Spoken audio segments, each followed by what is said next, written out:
ఇప్పుడే జీ5 app download చేయండి. చూడండి మీ ఫేవరెట్ టీవీ షోస్ ఎప్పుడైనా ఎక్కడైనా. నేను ఆడపిల్లనేనండి. ప్యాంటు షర్ట్లో ఉంటే పోల్చుకోలేకపోయారు కదా.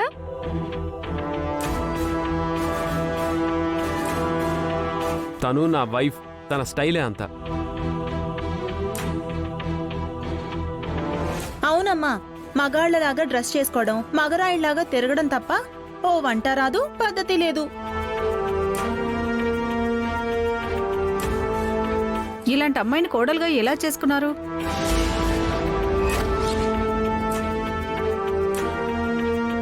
ఏమండి, మీ ఇంట్లో ఫంక్షన్ అని పిలవడానికి వచ్చారు, పిలిచారు, వస్తాం. అంతేకాని మా క్రాంతిని కామెంట్ చేసే రైట్ మీకు లేదు. ఏం బావా, క్రాంతిని అలా అంటుంటే నువ్వేం మాట్లాడవా? ఎందుకు మాట్లాడను? ఏ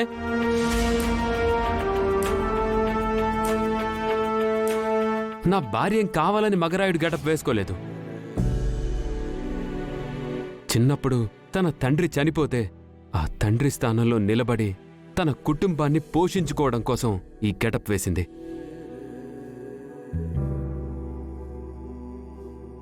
ఆ ఇంటికి మగపిల్లాడ్లా అండగా నిలబడింది. తను మగరాయుడని కామెంట్స్ చేస్తున్నారు కదా, కానీ ఇదే మగరాయుడు మా ఇంట్లో వాళ్ళకి ఎన్నోసార్లు ప్రాబ్లమ్స్ వస్తే ఆ ప్రాబ్లమ్స్ నుంచి కాపాడింది.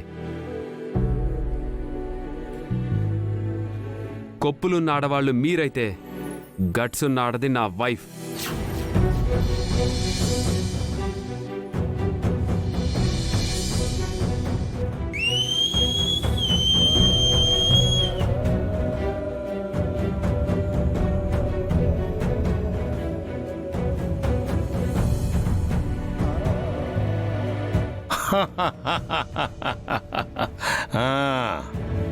సూపర్ రా మనవడా, సూపర్.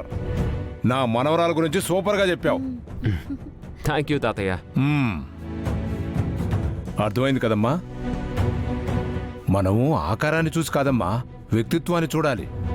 తన మనసు ఎలాంటిదో తెలుసుకొని మాట్లాడాలి.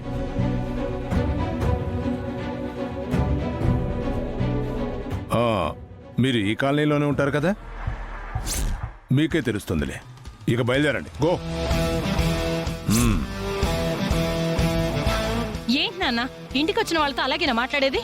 మరి క్రాంతిని అలా కామెంట్స్ చేయొచ్చా? తన అవతారం అలా ఉంది కాబట్టి కామెంట్స్ చేశారు.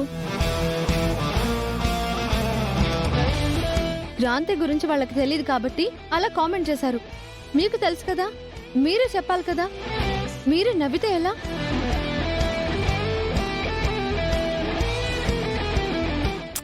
అమ్మా, ఇంట్లో తనని మీరు ఏమైనా కామెంట్స్ చేయండి, బట్ బయట వాళ్ళ ముందు తక్కువ చేస్తే బాధ అనిపిస్తుంది. తనకు కాదు, నాకు.